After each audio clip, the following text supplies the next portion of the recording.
좀 더 구체적으로 한번 생각해 보죠. 여러분, 그리스도인이 마음의 저울이 언제 악한 일에 기울어질까? 원인을 한번 생각을 해보겠습니다. 첫 번째로, 언제 내 마음의 저울이 잘못되냐면, 내가 악한 일에 주목하면 마음의 저울이 잘못됩니다.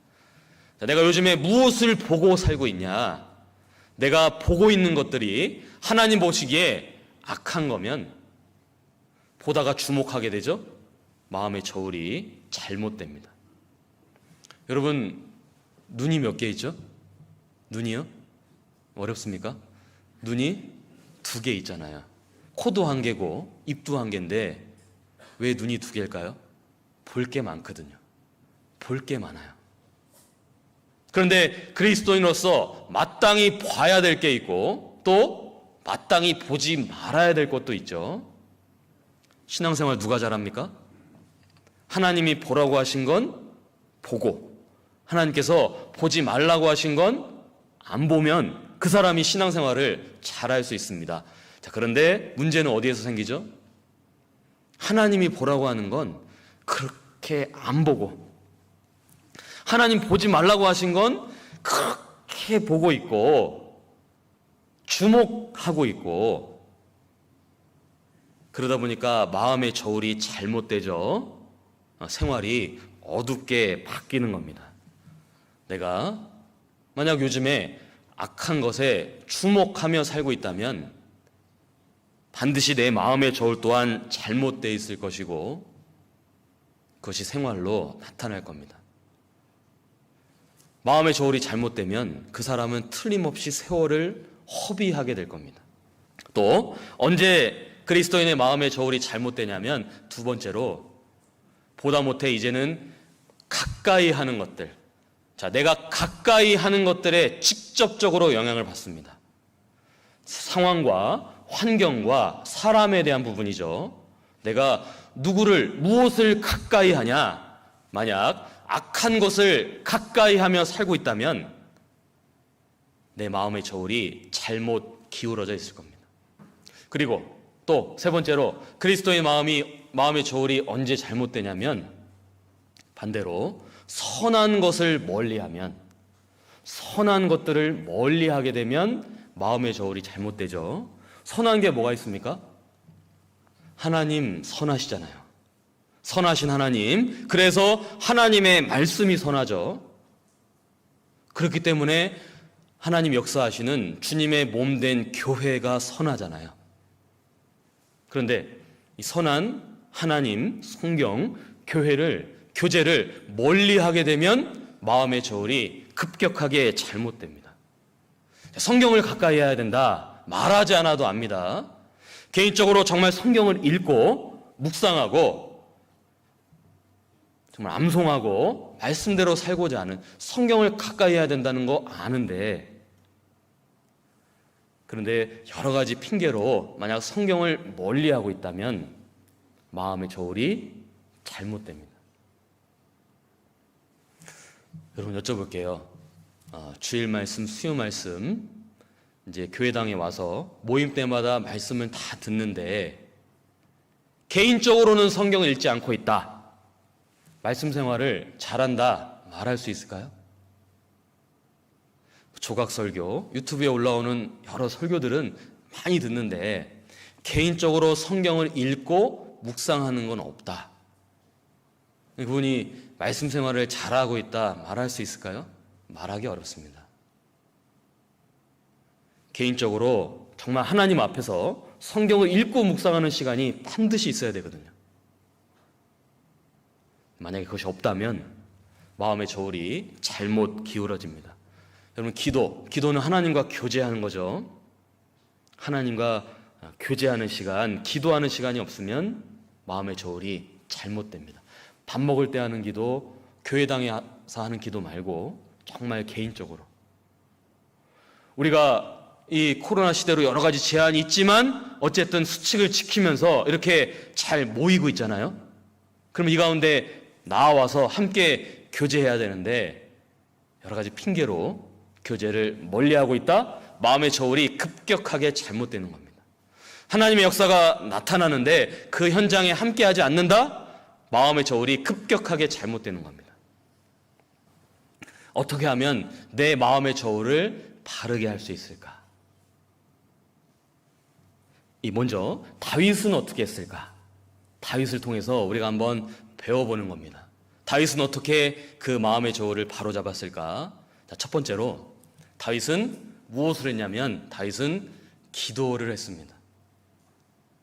여러분, 이 시편 141편 시작부터 다윗이 기도합니다. 1절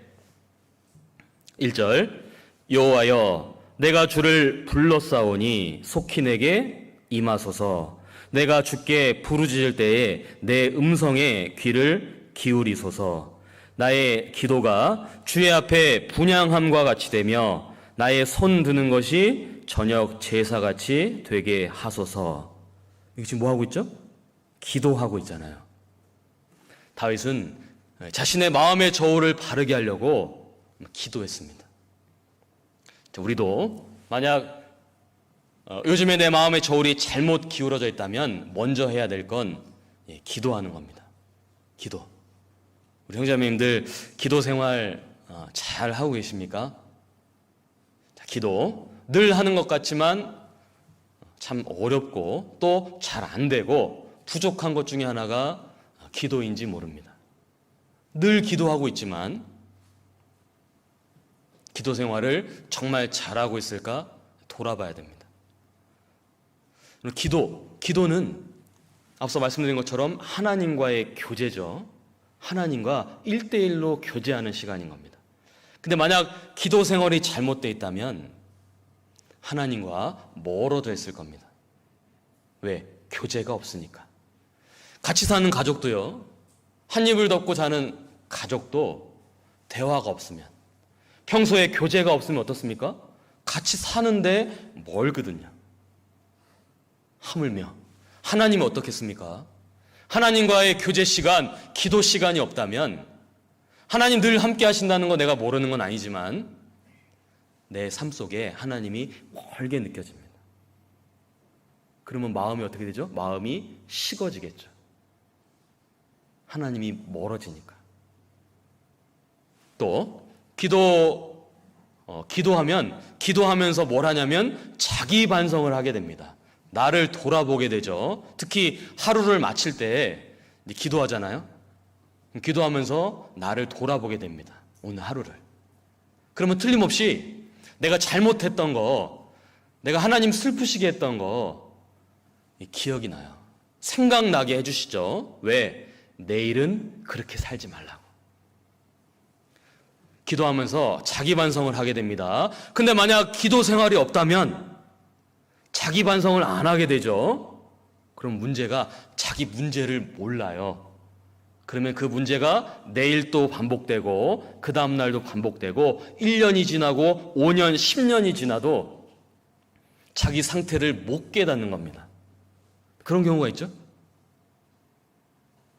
10년이고 20년 신앙생활을 해도 기도 생활이 바르지 않으면 자기 상태를 못 깨달아요. 그 신앙이요, 늘 제자리, 아니 퇴보할 수밖에 없는 겁니다. 간혹 정말 안타까운 경우가 주변에서는 다 알아요. 그분의 그 문제점을. 근데 당사자는 몰라요. 말하기 또 어려운 경우도 있죠. 기도 생활이 바르게 되지 않기 때문에 그럴 수 있는 겁니다. 자, 그래서 여기 다윗이 하나님께 기도했습니다. 그런데 여기 보니까 1절 중간에 보니까 그냥 기도한 게 아니라 내가 주께 부르짖을 때, 다윗은 부르짖었죠? 부르짖었다는 건 뭡니까? 간절히 기도했다는 거죠. 다윗은 마음의 저울을 바르게 하려고 간절히 기도했습니다. 여러분, 간절한 기도, 그것이 내 마음의 저울을 바르게 할 수 있습니다. 그리고 여기 2절 그 뒷부분에 보면 나의 손 드는 것이 저녁 제사같이 되게 하소서. 그 성경에 보면 이스라엘 백성들이 아침 저녁으로 하나님께 그 상번제를 드렸잖아요. 특히 저녁 제사같이 기도 중에 정말 여러분들 하루를 마치는 기도 있죠. 하루를 돌아보는 기도. 그 기도가 반드시 있어야 됩니다.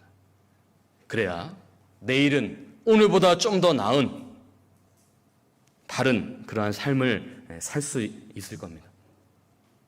자, 첫 번째 기도였고, 두 번째로 141편 3절.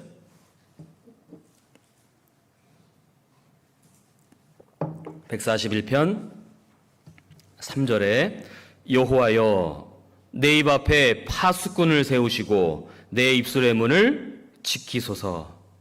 여러분, 마음의 저울을 바르게 하려면 어떻게 해야 되냐면 내 입술의 문을 지키소서. 입술의 문을 지켜야 됩니다. 내 입에 정말 파수꾼을 세우고 입술의 문을 지켜야 마음의 저울을 바르게 할 수 있습니다. 우리가 살아가다 보면 마음속에 분이 올라올 때가 있죠. 화가 올라올 때가 있습니다. 에베소서에 분을 내어도 죄를 짓지 말며 해가 지도록 분을 품지 말라 하셨죠. 분이 올라올 수 있다는 겁니다. 그런데 어떨 때 보면 올라왔는데 정말 여기 목까지 올라왔는데 내가 입술을 지켰어요. 참았어요. 말하지 않은 거죠. 표현하지 않았습니다. 그런데 어느 순간 돌아보면 그 위기가 이렇게 지나가고 마음이 진정돼 있는, 지나고 보면 뭐 그럴 것도 아니었는데 이렇게 정리될 때가 있습니다. 그런데 또 어떤 때는 분이 올라오는데 못 지켰어요. 입술의 문이 열렸죠. 거침없이 막 이제 쏟았습니다. 그럼 어떻게 됩니까? 말하다 보면 화가 더 나는 거예요. 말하다 보면, 자매님들, 말하다 보면 화가 더 날 때 있죠. 감정이 올라와서. 입술의 문을 지키지 못하면 마음의 저울을 바르게 할 수가 없는 겁니다. 여기 내 입술의 문을 지키소서. 이것이 너무너무 중요한 겁니다. 여러분, 성경에 이 입에 대한, 말에 대한, 혀에 대한 말씀들이 얼마나 많습니까? 우리가 모르지 않잖아요. 다 알고 있습니다. 이미 들어서. 그런데 정말 입술의 문을 지키며 살고 있을까? 그거는 돌아봐야 돼요. 자, 세 번째로, 마음의 저울을 바르게 할 수 있는 방법, 여기 세 번째로 5절에 의인이 나를 칠지라도, 여기 무엇으로 여기죠? 은혜로 여기며. 의인이 나를 칠지라도 은혜로 여기며. 마음의 저울을 바르게 하려면 뭘 알아야 되냐면 은혜로 여길 줄을 알아야 됩니다. 은혜로 여길 줄을 알아야 돼요. 어떤 분은 질문합니다. 아니, 그런데요, 여기 의인이 나를 치는 거잖아요. 죄인이 나를 치는 거면, 악인이 나를 치는 거면 이해됩니다. 악인이니까, 죄인이니까. 아니, 그런데 의인이 나를 치는데요, 어떻게 은혜로 여깁니까? 의인이 나에게 상처를 줬는데, 의인이 나를 지금 힘들게 하는데 어떻게 이것을 은혜로 여길 수 있습니까? 그래서 이 주변에 보면 한때는 신앙생활 했는데 교제에서 떨어져서 사는 분들 이렇게 만나서 얘기해 보면 많은 분들이 그 말하죠. 나 교회에서 상처받았다고. 나 누구누구한테 상처받고 해를 받아서 나 교회 안 나간다고. 뭐 이런 경우겠죠. 의인이 나를 치는 경우. 여러분, 여쭤볼게요. 의인이 나를 치는데 어떻게 은혜로 여길 수 있죠? 누가 은혜로 여길 수 있을까요? 네, 은혜를 받은 사람은, 하나님께 은혜를 받은 적이 있는 사람은 의인이 나를 쳐도 은혜로 여길 줄 압니다. 누가요? 은혜를 받은 사람은. 그리스도인은 은혜를 받은 사람입니다. 그리스도인은 하나님께 은혜를 받은 사람이죠. 그렇기 때문에 설령 의인이 나를 치는 경우를 겪는다 하더라도 받았기 때문에 은혜로 여길 수 있어요. 은혜가 뭡니까? 은혜는 거저 받은 거예요. 공짜로 받았어요. 나는 아무것도 안 했어요. 그냥 하나님이 다 하신 거 거저 받은 겁니다. 그것이 은혜잖아요. 여러분, 무슨 은혜를 받았습니까? 구원의 은혜 받았습니까? 너희가 그 은혜로 인하여 믿음으로 말미암아 구원을 얻었나니. 우리가 구원받은 거 은혜로 받았잖아요. 여러분, 예수님이 십자가에 내 죄를 지시고 골고다 언덕 올라가셔서 채찍질 당하고 피 흘려 죽으셨는데 여러분 뭐 했습니까? 좀 도와드렸어요? 채찍 한 대 대신 맞아드렸어요? 십자가 좀 뒤에서 들어드렸어요? 나는 아무것도 안 했거든요. 나는 아무것도 안 했습니다. 그냥 하나님께서 예수님 통해서 하신 거 믿었어요. 아, 그렇구나. 내 죄도 저렇게 담당하셨구나. 은혜를 믿음으로 말미암아 구원받은 거죠. 구원받은 사람은 그 구원의 은혜를 받은 겁니다. 거저 공짜로. 그러니까 감사하고 고마운 마음이 있잖아요. 그리고 또 마음의 저울이 잘못되어 있을 때 바르게 하려면 앞서 반복해서 말씀드리지만 정말 말씀, 성경 가까이 하는 거 너무너무 중요합니다. 자, 신명기 17장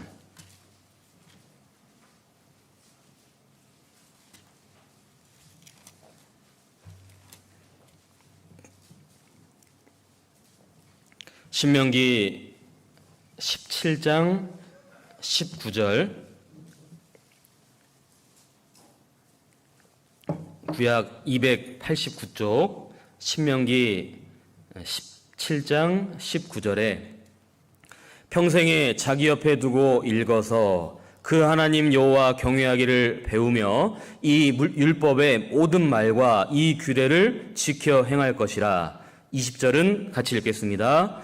그리하면 그의 마음이 그 형제 위에 교만하지 아니하고 이 명령에서 떠나 좌로나 우로나 치우치지 아니하리니 이스라엘 중에서 그와 그의 자손의 왕위에 있는 날이 장구하리라. 잘 아시는 말씀이죠? 평생 옆에 두고 읽어서 말씀을 이 율법의 모든 말과 이 규례를 지켜 행할 것이라.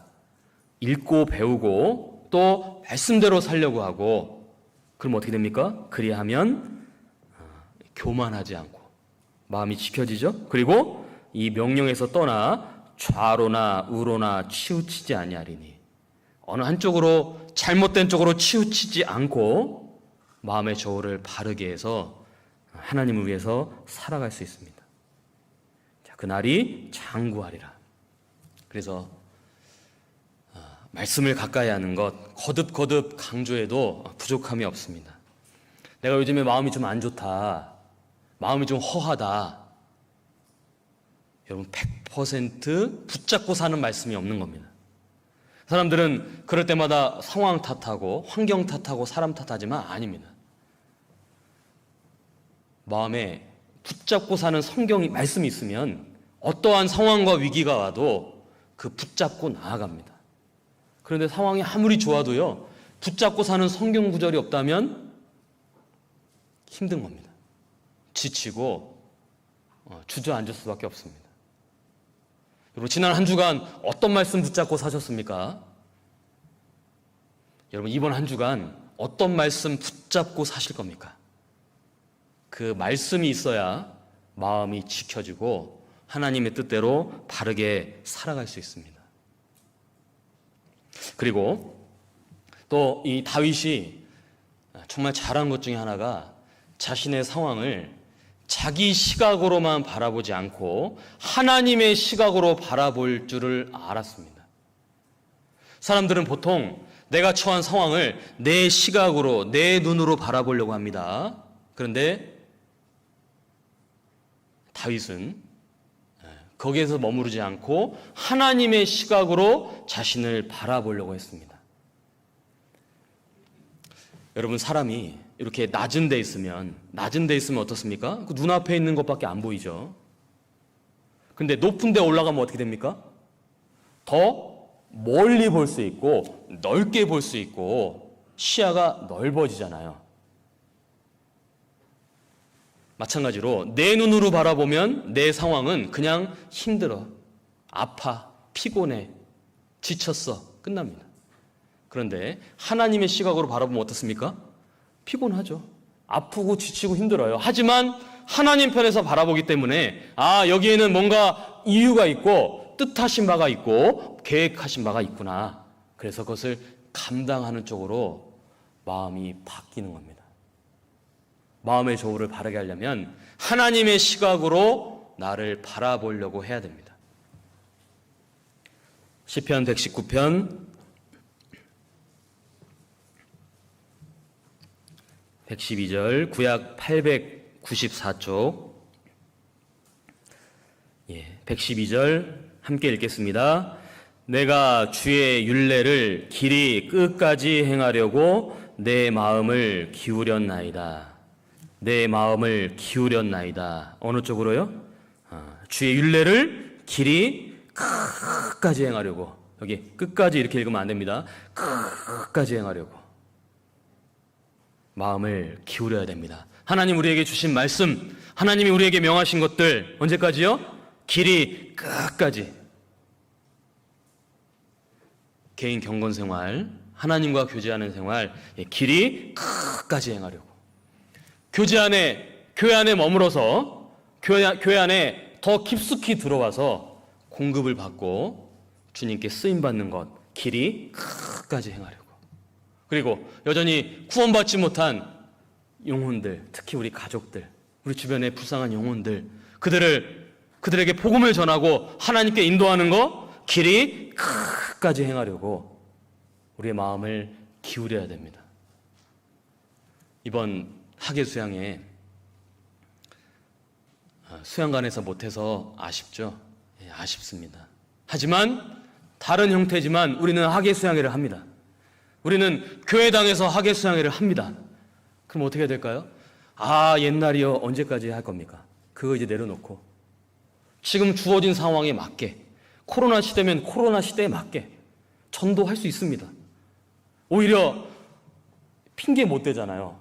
난 다른 데서 못 자, 이런 핑계 못 대는 겁니다. 얼마든지 들을 수 있죠. 온라인으로도 할 수 있고 얼마든지 어디든지 다 전할 수 있습니다. 기회로 삼아서 이번 수양회 때 정말 많은 역사가 일어날 수 있도록 우리의 마음을 기울여야 되지 않겠습니까? 길이 끝까지 행하려고. 우리 남은 생애를 길이 끝까지 행하려고 우리의 마음을 기울여야 되지 않겠습니까? 주님, 우리가 그렇게 살다가 주님 앞에 가기를 바라실 겁니다. 자, 오늘 마음의 저울이라는 제목으로 이제 몇 가지 말씀드렸습니다.